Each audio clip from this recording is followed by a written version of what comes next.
Well, hello, friends. It's Cody C. Engdahl, and welcome to my channel. This is a show in which I talk about my own personal journey as an independent author and publisher, and sharing some of my tips, some of my mistakes, some of the things that I'm learning, and hopefully, if you are an author, maybe you uh, are can learn a few things, or maybe you can come on my show and teach me a few things too. I don't claim to be an expert in anything, but I know a few things. I'm about to publish my fifth book, or it's actually my seventh book, but it's my fifth novel. And today's kind of well, it's been a long day. I'll tell you that. A day that started at 12:30 in the morning. We had a little bit of a well, let's just say we had a little bit of a crisis with our cat that did not turn out very well. I won't really go into that, um, but I spent most of the day working on the brushing up the manuscript for the formatting the manuscript for um, the Prussian prince at the emergency room at the veterinary hospital. Uh, and it's kind of I mean, everything went as planned as far as the launch is concerned, except for a cat having a medical crisis at 12:30 in the morning. Anyway, I won't go too far into that. Let's get on with the news. So, uh, I am launching my fifth book, and here, let me pull it up here real quick. Let's see. We'll go to present, and we'll go share screen, and yeah, here it is, Prussian Prince. Now, I have been told to, I think it's David Chisholm, who's one of those, or Chesson, David Chesson. I always say his name wrong. He's one of those independent author marketing gurus that I think he's got some paid courses and he's got some online videos, and he's very smart and he knows what he's talking about. And I saw when I did Blood for Blood at Nashville, I just set up my pre-order, and the way the pre-order works is before the book is released, people can buy only for the ebook, a Kindle version of the book. They can pre-order the book, which means it's not pre-sale because they don't take the money until the book comes out, but it's a pre-order. So like if you see a book that you like mine, by the way, it's only 99 cents until it comes out February 4th. Then it's going to be $4.99. So if you want it for 99 cents, jump on it right now. The link is down there. And by the way, if you're checking out the link, do me a favor, give me a like, give me a subscription, subscribe to my channel. Doesn't cost a thing. It just means that when you come on YouTube, you'll see that I've posted something. So if you like watching these videos, but anyway, what happens is if you pre-order, as you can see right here, I've already bought my own because I'm trying to boost my numbers. But you can pre-order here for 99 cents. And it doesn't say here because I think Amazon doesn't allow me to do this, but basically the deal is it's going to be $4.99 when it comes out. So pre-order 99 cents. That's to entice people to order something that they can't have right away. See how that works. And the reason why we do that is because when you're selling on Amazon, you're always dealing with the algorithm. The Amazon is trying to create a great customer experience. So they want to show their customers things that they would want, right? And so books are constantly being ranked. They're being ranked overall, all books, from the Bible to cookbooks to my books, and then also in categories too. Like for example, this book here, which isn't doing great, which is because it hasn't come out yet. And this is back to the Dave Chisholm thing, which I'm about to say. Like overall, it's ranked 619. It was in the 100,000s for a while, 619,000. But it's ranked 2,835 in military historical fiction, and then you can read those yourself. And hasn't even come out yet. Now it'll do a lot better once it comes out. But Dave Chisholm says is he says, don't do a pre-order unless you are famous, or don't do it unless you know you're going to get a lot of pre-orders. So unless you're famous like J.K. Rowling, or you have a very loyal readership, or you have a great marketing plan, if you put out a pre-order and nobody pre-orders it, your book is going to slide into obscurity, into the rankings. And the rankings is how Amazon decides who to show what. So if your book isn't ranking really well, the algorithm might not show it to as many people as you would like. So that's one of the reasons why I do the well, that's the reason why Dave says not to do it. The reason why I do it is, even though I'm not, he says you need to be famous, have a great marketing plan, or a loyal readership. And I have just a little bit of all three, not fully, but just enough to pull me through. I do it so that it gives the book some momentum, so that by the time it actually comes out, there is some ranking. And what will happen is all the pre-orders I have so far will show up as sales on February the 4th, which is less than a week from today. Today's Monday night. Yes, I'm a little late. I mean, there's no official time that I come on and do this show. Typically, it's on Sundays.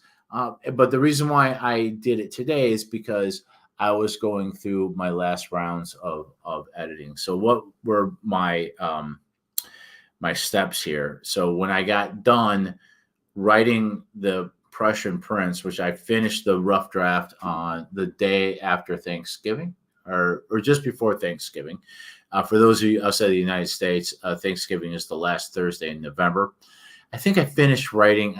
Let's see, we'll pull this up on my calendar. I think I got done writing it on March. That's October. Did I write it down? I got it. I think I got it done the week of Thanksgiving, or somewhere around there. And then usually what I try to do is give myself 2 months to do the editing. And so first I do my editing. So I get done, and then I sit down and I just kind of calmly read through the whole thing. That first time through, I'll find, I'll fix some mistakes, but I'm really looking for story continuity. Do I need to change things? Do I need to write more about this scene? Do I need to add a scene? It's that kind of editing. Once I do that, then I do my serious chapter by chapter editing, which I run it through spell checker. Then I read it out loud to myself. Then I have Siri read it out loud to me. And then I run it through Grammarly. And then once I do all that, then I go on to the next one. Once I've done that, then I send it off to Laura, my girlfriend, and she prints it up, and she goes through it with a ballpoint pen, and she circles every problem, makes notes, all that kind of stuff. That usually takes her 2 to 3 weeks. When I get done with that, I go through and I make all her changes, or the ones, sometimes it's not you should change this. It's like, you should check to make sure this is correct, or make sure, or you may have spelt this twice. So do a word search on your document.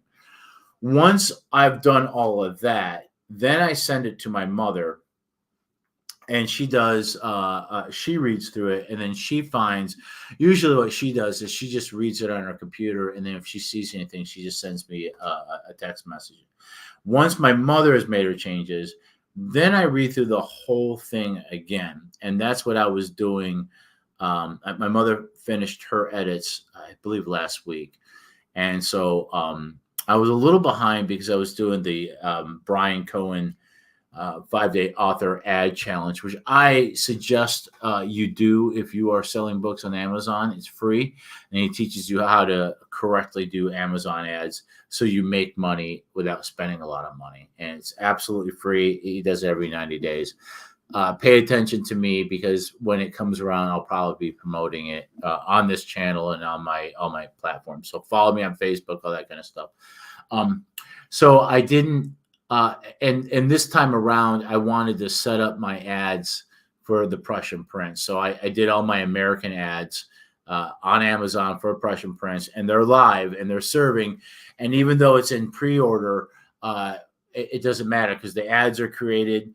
And if and once it goes into regular sales, I don't have to change anything because all it does is it brings you to the landing page. So if you click on the ad right now, it'll bring you there so you can pre-order. If you click on it after the 4th, which is next Sunday, which is also my birthday, by the way, it'll take you where you can actually buy it. So the Kindle, once my mother did her edits, then I read through it again. And then I also ran it through a Grammarly one more time because I really want to get it clean. And then that finally I had it's my 5th draft is the one that I uploaded to Kindle. And then once I did that, I started creating my print books. And currently on Amazon, I'm able to create a paperback and hardcovers. However, I don't sell a whole lot of hardcovers. They're kind of unnecessarily, they're more expensive than the paperback, and paperbacks are fine.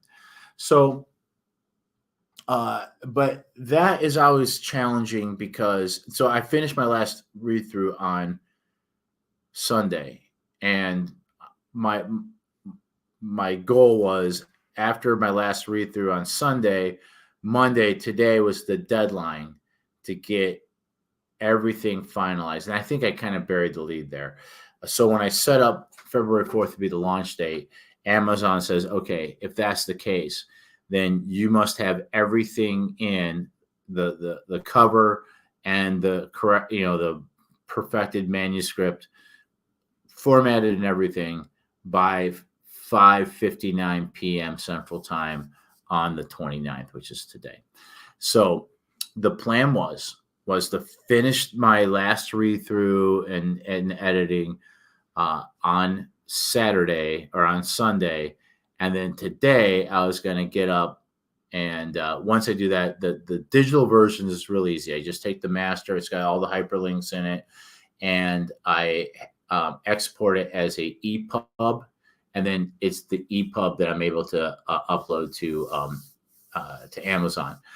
The print books are different because you have to pick out like a size. So we're going with 5x8 for the paperback and 6x9 for the 5.5 by 8.5 for the hardcover because they don't do 5x8. And I like the 5x8 for the paperback. And to be honest with you, I sell more digital copies than anything else. But after that, the paperbacks are the next bestseller, and then I barely sell any hardcovers. So I decided to let the paperback be the one that decides, and then we'll just kind of fudge it for the hardcover. But the hardcovers are still good. I haven't actually seen one myself because I don't care to carry those for stock. But anyway, I had to download the 5x8 size template for the paperback, and then copy and paste the master into that format, the 5x8 format, and then go through, take out all the hyperlinks, make sure the pages line up right so that you have chapters starting on new papers. And then sometimes like I'll have letters like written, a character wrote another person a letter. And so I don't like that to be split. So I might have to adjust something to make something come onto the next page instead of it being split on 2 pages, just cleaning it up like that. But the hardest thing is that I don't know why this happens, but when I copy and paste the master document into the 5x8, it goes crazy with the italics and the bold. So some things that are supposed to be italicized are not. Some things that are not supposed to be italicized are. Same thing with the bold. And it's hard to look at it because it shows you the split page when you look at the 5x8 copy format. So what I have to do then is go line by line through the entire novel, looking at the master to find everything that's supposed to be in italics and make sure that it's in italics on the the print master, and vice versa. So it's very tedious. Well, the plan is I was going to get up this morning. I stayed at Laura's house because the Lions were playing in the National Conference Championship. They lost. And then she was going to get up to go to work on Monday today. And I was going to get up and spend all day formatting my print books and then making sure that those were uploaded and the digital master uploaded as well by 5:59, because then they pull the plug and for example, like right now, if I had to make any corrections, I can't do it. Everything's locked down now until we get to until February 4th, next Sunday. But the nice thing is I made my deadline in the end. So my goal was to do all that formatting today. It was probably going to take me 3 to 4 hours. But if I got up at her house and she'd go to work, I'd sit down in my favorite chair there with coffee and do my work cycles where I work hour and a half on, 20 minutes off, hour and a half off, on, take lunch, then, and just keep doing it until it's done. Well, her cat, she was fine all weekend long. No problem. I love her very much. She came into the room. Laura woke me up at 12:30. She says, something wrong with the cat. And, Pico, she was lethargic. She was having trouble walking. We didn't know what to do. At the time, it didn't seem that dire. We decided to wait until the morning to take her to the vet instead of taking her to the emergency. We took her to the vet. They did x-rays and they took her blood and they said her potassium levels were really low. Heart rate was low. Her body temperature was low, but her blood pressure was up. They said it didn't look very good. They offered to either send us to an emergency specialist out in Franklin or euthanize her. And we said, we'll at least take her to the specialist. And they said, well, it might be up to like $5,000 to save this cat. And we're like, we understand. So we went to the specialist, and their preliminary look at her wasn't really good. And they said we could euthanize her, but if we don't really know what's happening, if we do an ultrasound, we could possibly have a better chance of finding out. But the things that we do think it might be are things that are probably not going to be curable. And so, but they gave her a potassium shot, and they gave her, they put an IV on her, and they gave her some methadone for the pain. And, we were like, so do we euthanize now, or do we go one step further? I said, look, I would like to see what happens if her potassium levels are low and she's dehydrated. Maybe this will right the ship. If we don't know what it is, maybe this will be the fourth down conversion that we're looking for. And so Laura's like, I go, so maybe this will buy some time. So we said, okay, we'll do the ultrasound. And they said, great.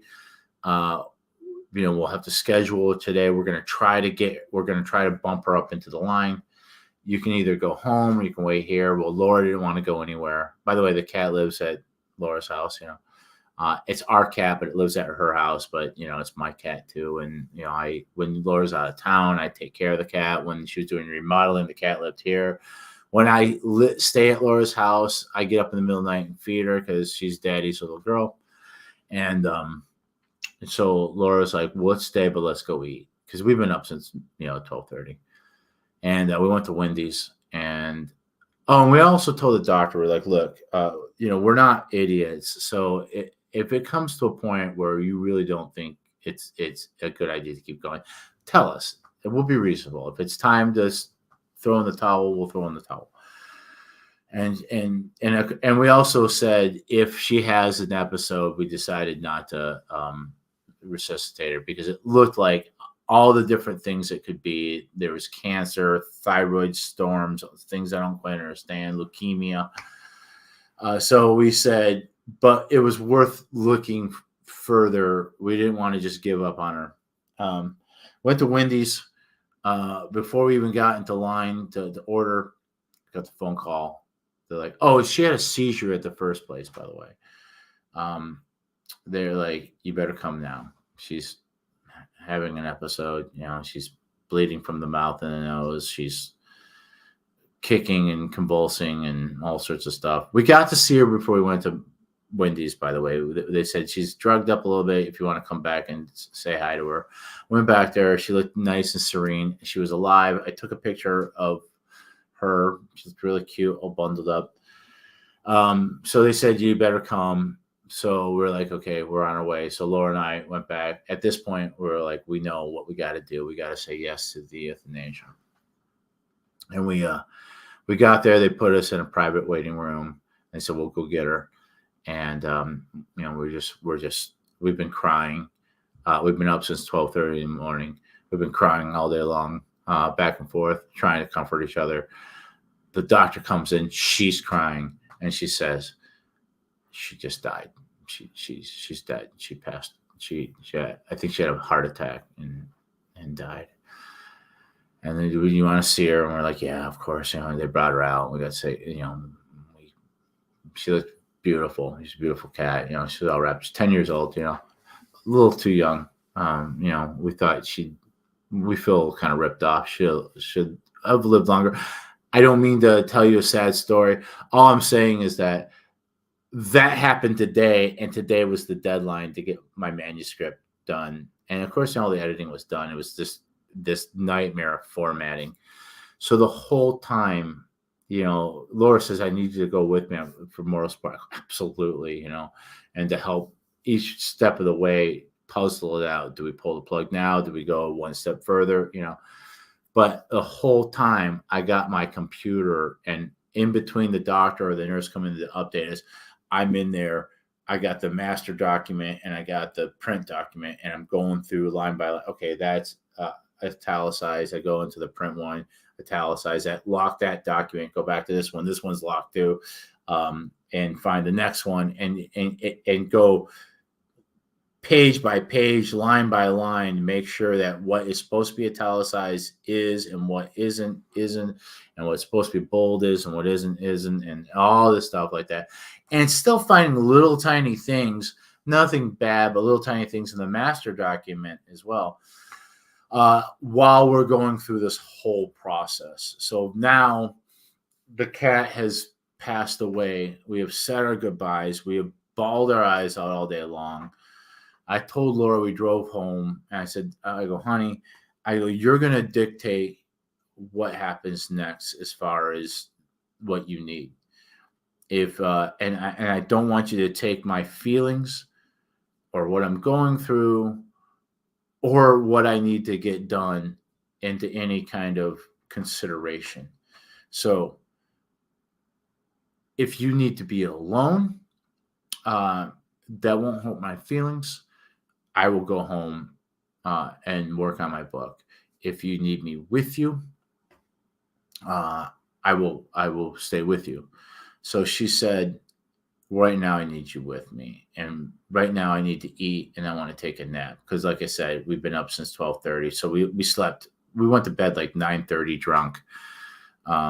Not so much Laura, but me. I drink. I drink too. I don't drink every night, but when I do, I drink quite a bit. About a half bottle of whiskey. So I said, "Yeah, that's fine." I go.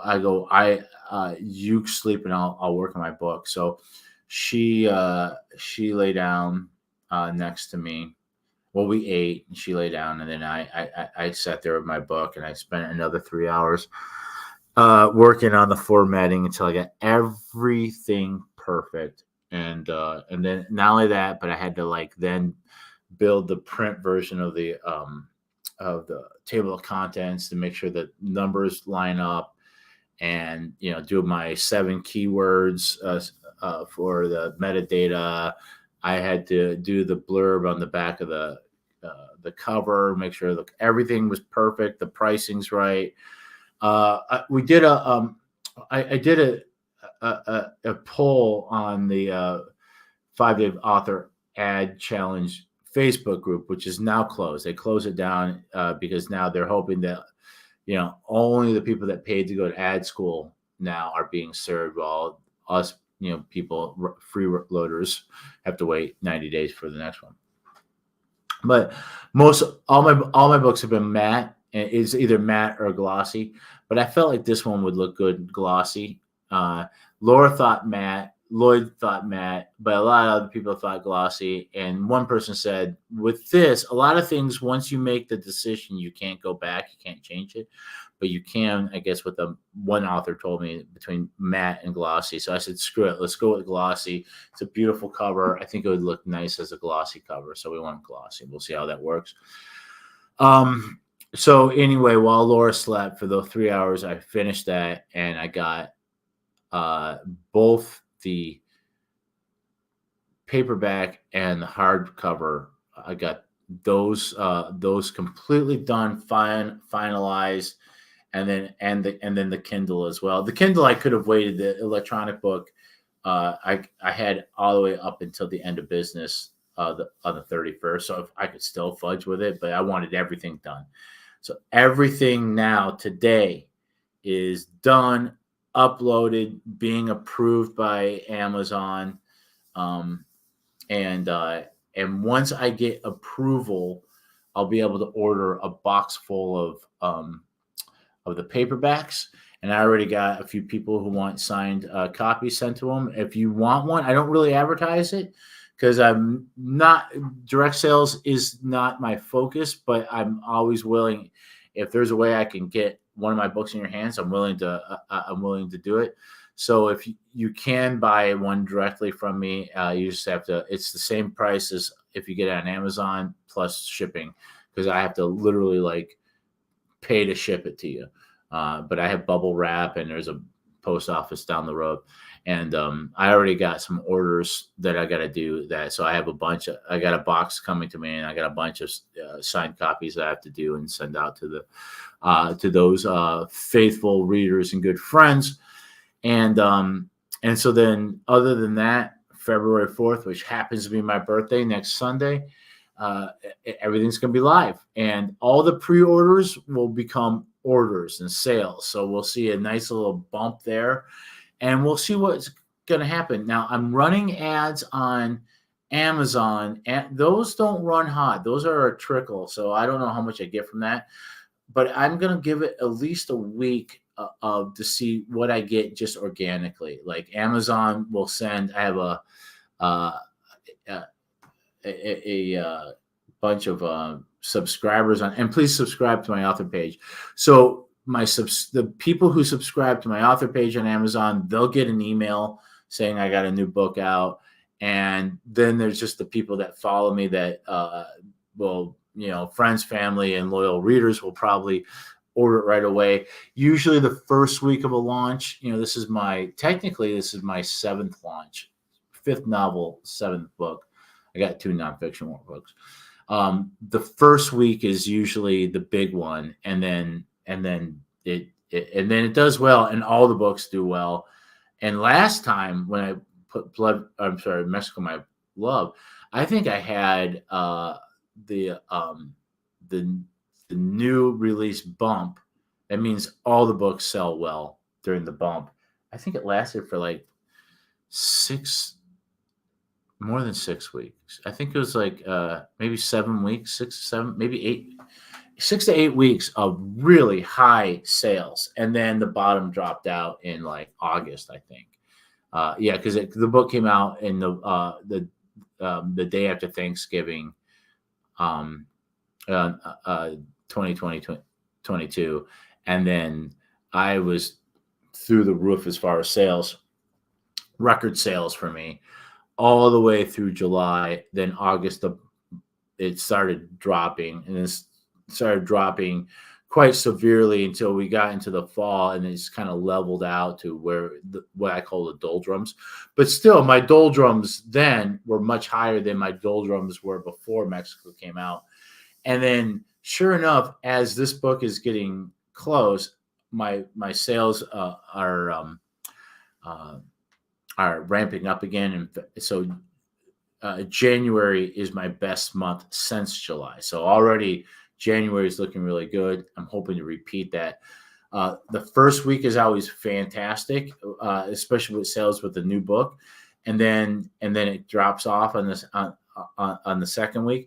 So I think on that second week drop, and I'm gonna wait because I want to see how well I do just organically, just from my loyal readers, the people who follow me on Amazon. How many books am I going to sell from that? Then I'll start running ads on Facebook. And Facebook ads, my rule with that is if the ads are producing sales and paying for themselves, I'll keep them going. As soon as the ads stop paying for themselves, I'll stop them.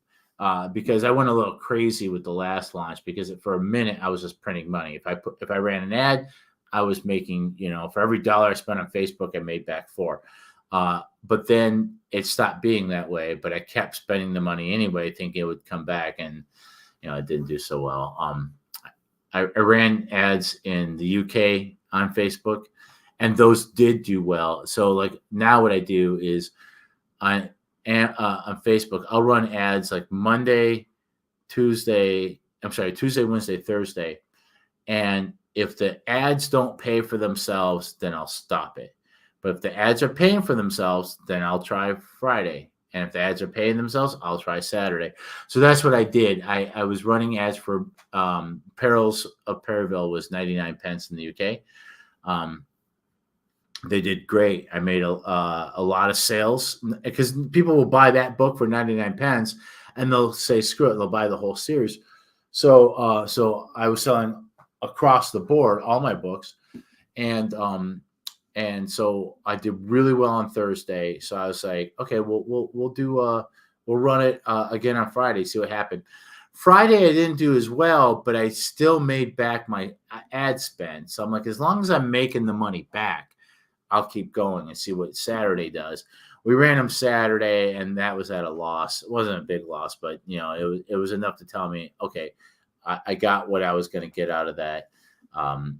Time to stop it. And so I won't be running ads, like I said, on Amazon until the Prussian Prince comes out, and I'll do that the second week, and I'll only run them as long as they're making money. As soon as they're not making money, we're done.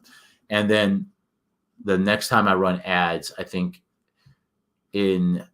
later in February, the series starter Rampage on the River will be 99 cents in the United States. So we'll run some ads to that in the United States, see if we get some people into the funnel. Once again, if those ads aren't working, I'm going to pull the plug. And then the week after that, we're going to be running a special in the UK. And I always do better in the UK. This month is actually really weird because I'm being told that on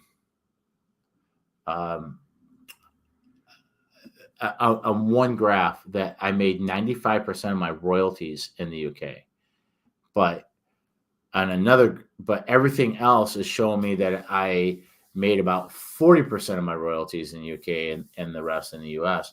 So why is this one thing saying 95%? What's different? Well, what's different is I have Audible books now. I have all my books are now available as Audible books, and it's a new program. I'll just go ahead and say it's an AI voice, but it sounds great. I sampled it. They're testing this, and they it wasn't offered to everybody. Is what I mean by everybody, independents. I'm an independent author published through KDP. I'm a beta tester. So they picked a handful. I don't know why some people get picked, why some people don't. They tend to pick me for things when they first rolled out the hardcovers. I was invited once again as a beta tester. And you got to, when you beta test, you have to be patient. So don't get upset if things aren't working out, because they're using you to test the product. And then once it looks like it's a go, then they're going to offer it to everybody. So I am one of the early people who was able to get Audible artificially intelligence narrated, and they sound great. They sound really natural. So that would be so that's the only reason why I think that maybe I made 95% of my revenue in the UK is that, and that one, not everything reports at the same time. So maybe that graph was updated, but the other graphs are not. And so I'm thinking maybe I might wake up one day and find I made a lot more money in January than I thought. It's just that a lot of that revenue from the Audible books haven't quite made it to my dashboard yet, if that makes any kind of sense. And it probably doesn't, because I'm like running out of steam. I just got a heartbreaking message from my girlfriend who is grieving. And this was a double. I mean, it's three ways. You know, when we went through the thing with the cat, first of all, my heart's breaking because the cat's obviously in distress and in pain. So my heart's breaking there. My heart's breaking because I'm about to lose my cat, who's very precious to me. And then third, that cat meant so much to Laura. It was like her daughter. You know, we don't have kids. It's close Laura ever had to a daughter. And Laura, it's just this crazy cat lady. I mean, she's just like, it's just goo gaga over her cat, you know, like posting pictures all the time, sending me pictures, always funny stories. You would never believe what Pico did. I mean, and they're both gingers, you know. Laura's a beautiful strawberry blonde with freckles, and the cat has got the same color, and I call him my ginger bunny. So, you know, and I will tell you that the cat, our love for the cat made our love for each other even stronger. So losing her, you know, we had her for 8 years, and losing her was just, you know, it's a big hole in our life. You know, our ritual is always, you know, like Friday, I come over her house early and I spend time with the cat. And the cat immediately wants me to sit down and pet her next to the coffee table before we do anything. And so we always do that. And I always send Laura a video of me petting the cat so that she can see that I'm over. And then she comes home and go for a walk and then take showers. And the cat always waits outside the bathroom because she likes to lick the water off of Laura's leg when she comes out of the water, the shower, you know. And then when we start cooking, we make drinks and we put on jazz and we start cooking, and I sit down on the floor and I get a meat tube, which is like one of those freezer pops, but it's full of meat. You know, it's not frozen either, and it's like a meat pudding, and you roll up the thing, and the cat comes over and she, you know, licks it as it comes out, and she goes nuts. You can't do anything until you sit down and do meat tube with her, you know, and then she does that, and then we sit down at the coffee table and watch a movie, and the cat always sits next to me, so I always got to pet her with one hand while I eat with the other. And then, you know, we go up into the bed, and Laura brings treats, and the cat jumps up on the bed, and we give her treats, and then we all go to bed together. And then somewhere in the middle of the night, the cat will wake us up because she'll be hungry, and I always, when I stay there, get up and I feed her. And in the morning, she comes in and she likes to, you know, Laura sleeps on her back a lot. And so the cat will cradle herself right in the crux of Laura's legs while I'll sit up with my computer and work on my books. And I'll be sitting there typing with one hand, petting the cat. And if you stop petting her, she looks at you, she's like, "What are you doing? Why aren't you petting me?" So it's a big loss, man. And, you know, this is the day that I was supposed to be celebrating, and I am. That I got my, I successfully made the deadline. It's not good if you set that deadline and then you don't make it. So I once again proven myself that I make deadline. And the book's going to come out, and it looks early measure says that it's going to be a pretty successful book. I'm very excited about it. So check it out. Links below. Give me a like. Leave me a comment. I love you guys. If you have a favorite author out there, make sure you give that author as many stars on Amazon and Goodreads as you are willing to give them, and write them a nice review. We live and die by our reviews. They mean the world to us. So help write. If not me, someone else that you read, you know, help them out. Love you guys. If you're a writer, keep writing. And, you know, you can follow me on Facebook, send me a friend request. And, you know, and if you have any questions, you know, I'm open so we can talk, you know, talk about your project. I'm probably not going to read your book. It's just, I'm backlogged with all the novels I have to read. But I can give you some advice we can talk about. All right. I love you guys.